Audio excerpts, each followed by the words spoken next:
Hello and welcome back to the Soccer Punter podcast. I am John T8 and we will be looking at the Sunday and Monday games of Game Week 5 of the English Premier League. Full slate of fixtures.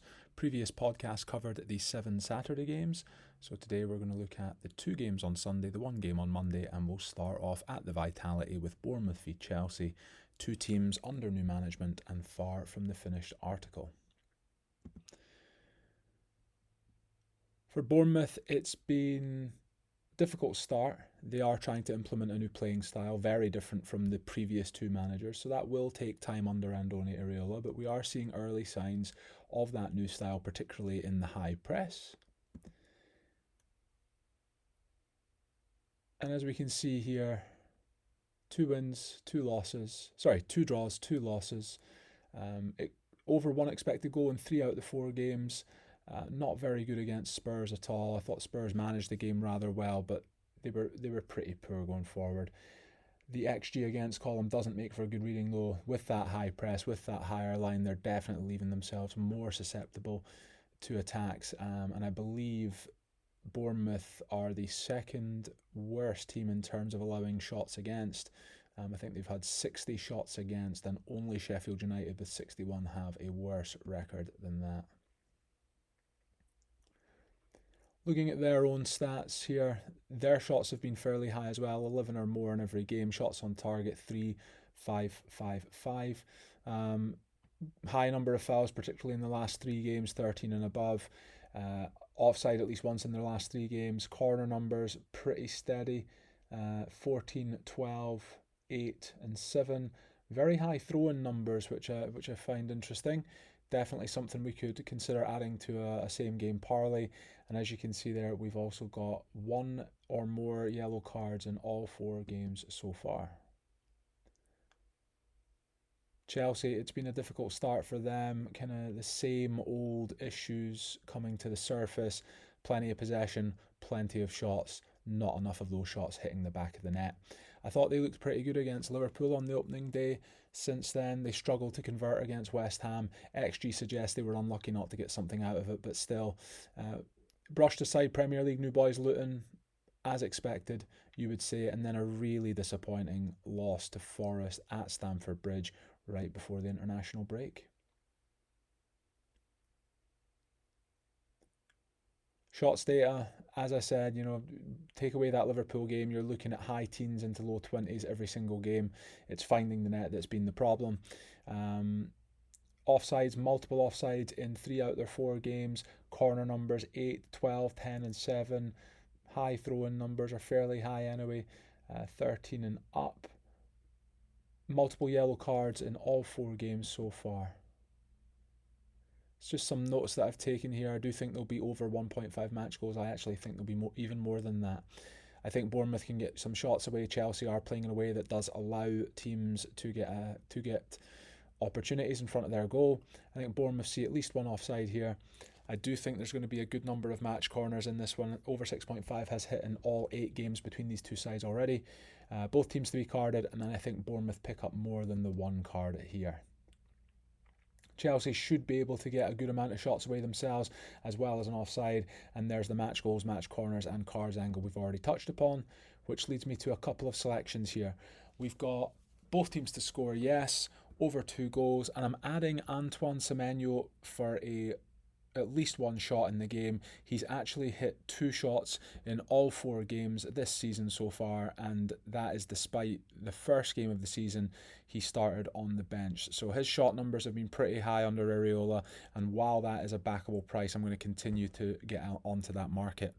I think while Iraola continues to implement the new style and approach, Bournemouth are going to leave themselves fairly open. As I said, only Sheffield United have conceded more shots than the Cherries, who are averaging 20 shots against per game. Chelsea have racked up high shot numbers over the last 3 games, struggled to convert, struggled to create meaningful chances. I cannot see someone like Pochettino adapting a pragmatic approach here. Iraola just doesn't know how to adopt a pragmatic approach, so I think that lends itself to being an open game with plenty of goals, and I expect both teams to be on the score sheet. Advising 1 unit on this play at plus 105. I'm also going to put half a unit on this same game parlay, which plays plus 300. 8 legs on that one for the first of the Sunday games. Goodison Park next as Everton entertain Arsenal. This is a venue that Arsenal have had a little difficulty with over the years, so it'll be interesting to see how they fare here against the Sean Dyche side. Poor start for Everton, as you can see, 3 losses on the bounce, followed by a draw at Sheffield United last time out. And it's not necessarily just the record, it's the teams that they've played against so far. They've played against Fulham, Wolves and Sheffield United, 3 teams that I expect will be in and around the relegation places come the end of the season, and they've only taken 1 point for those games, having to come from behind at Sheffield United to get a draw there. The XG4 column's an interesting read for Everton. Plenty of chances, plenty of opportunities to get themselves the goals that they need, but they've been pretty impotent in front of goal. Beto coming in, hopefully for them, provides more of an attacking threat, but he's certainly not a 20 goal a season striker. It'll be interesting to see how much of an impact he has, but I think the biggest thing that Everton need to do right now is focus on getting Dominic Calvert-Lewin back to full fitness. They are a different prospect when he is fit and available for selection.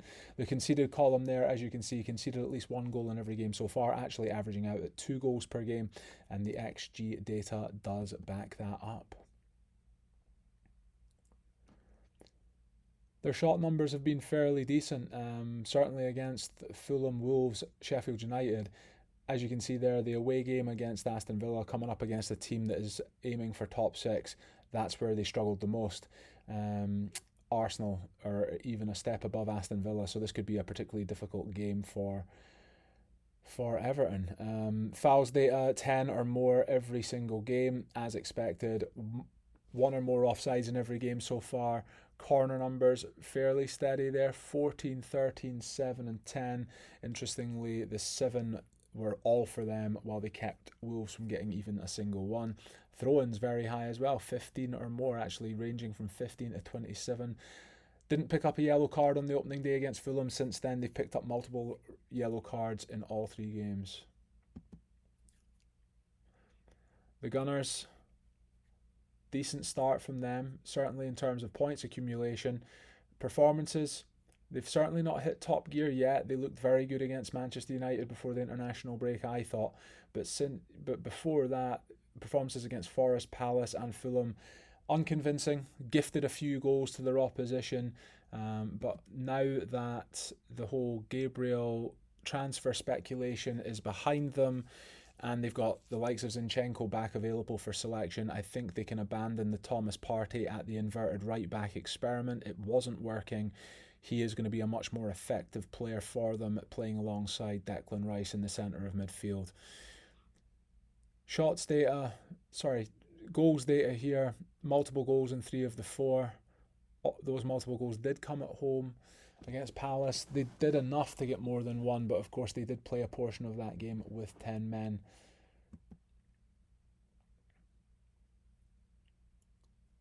Shots data here very high, 14 and above in every single game so far, particularly against Fulham. They were very productive in front of goal in terms of the shots on target there.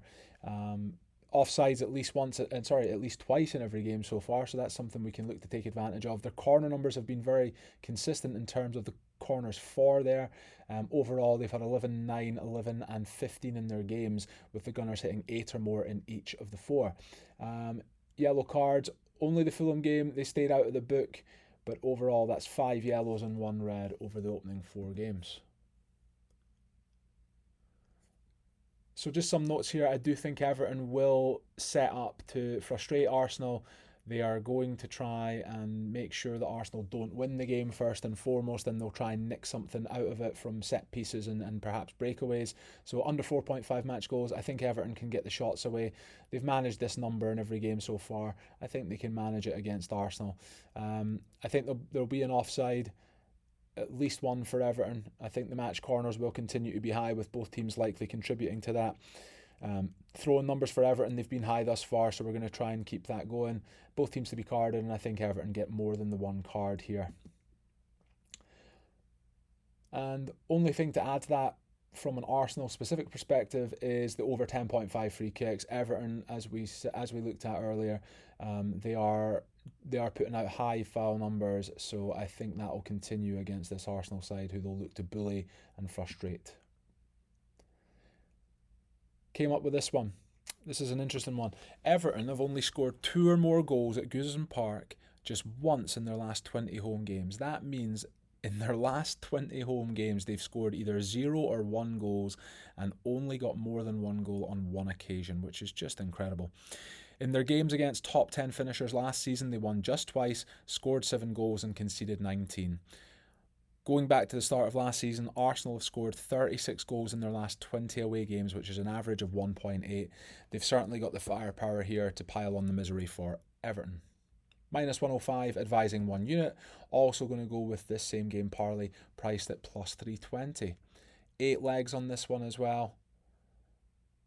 Backing unders is not necessarily a fun way to go, particularly in Arsenal games, particularly in Man City games as well, actually. But I'd be very surprised if this is a high scoring affair. So that's the Sunday games dealt with, and we'll look at the Monday night game, 2:45 p.m. Eastern here. The City Ground sees Nottingham Forest host Burnley. Nottingham Forest in their second season back in the Premier League. Burnley back in the Premier League, of course, this season. And it's been a decent start for Steve Cooper's men, as you can see there. 2 wins, 2 losses. The win against Chelsea last time out, away from home, that was very good for them. Away from the City Ground, Forest really struggled last year. So to get 3 points against a team like Chelsea, that will give them huge confidence. And of course, the 2 losses that they've got so far, against Arsenal, against Man United, they gave good accounts of themselves that day. They've definitely impressed me so far how they've gone about their business.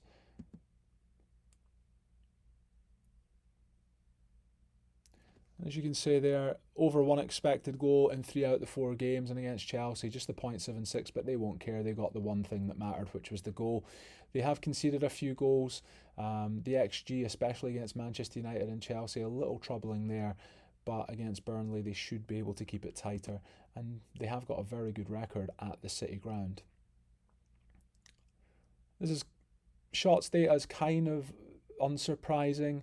You know, against Arsenal, Man United, Chelsea, teams that are aiming for top 4, maybe top 6, the shot count's lower. And then against Sheffield United, who are going to be a lower half team just like Forest, they managed to get the shots away, and especially at home, they were able to be pretty productive. At least 1 offside in every game so far.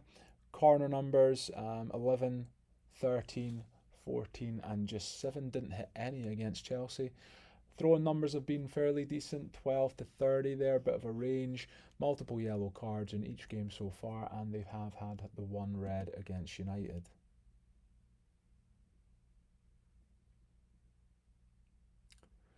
Burnley, 3 games, of course. Their second round match at Luton being called off.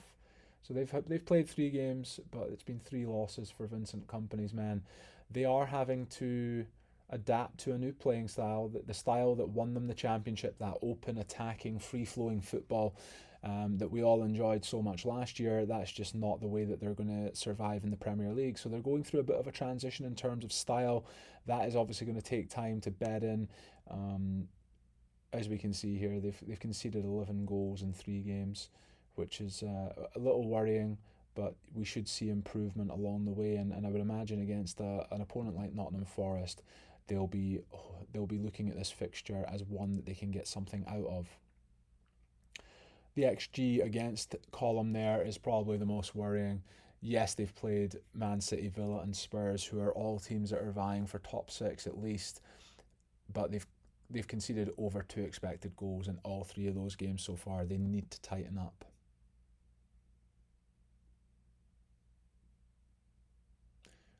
Shots numbers, lows against City and Villa, pretty high against Spurs. Spurs do allow opportunities. Foul numbers, 11 or more, so that's pretty high, something we can look at. Offsides, 5 against Villa, 2 against Spurs.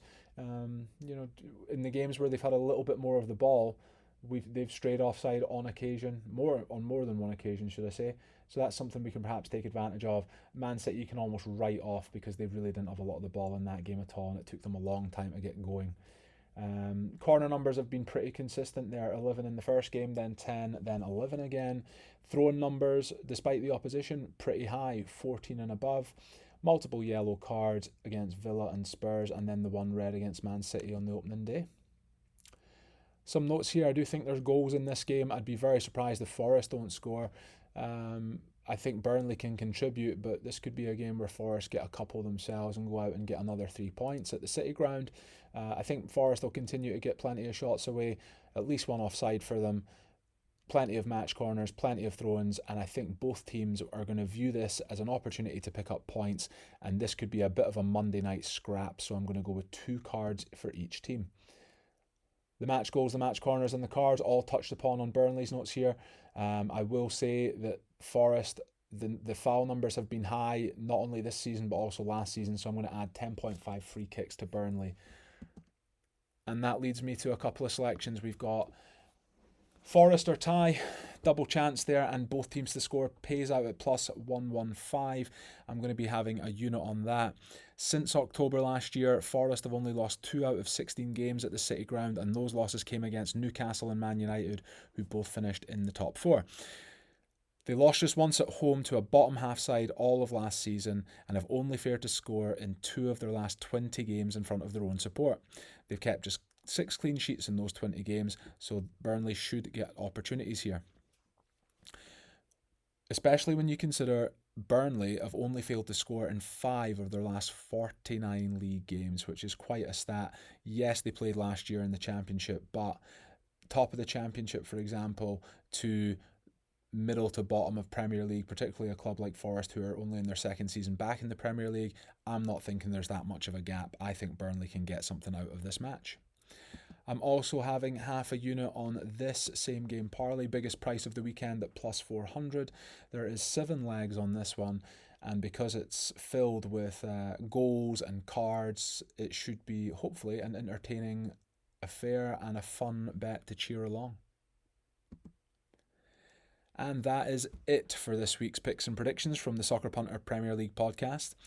If you're enjoying this content, please hit like and subscribe to the channel. I'll be back next week with more data to analyse and hopefully more money to be made. Until then, take care and best of luck with all of your bets this weekend. Thank you so much for listening. Bye-bye.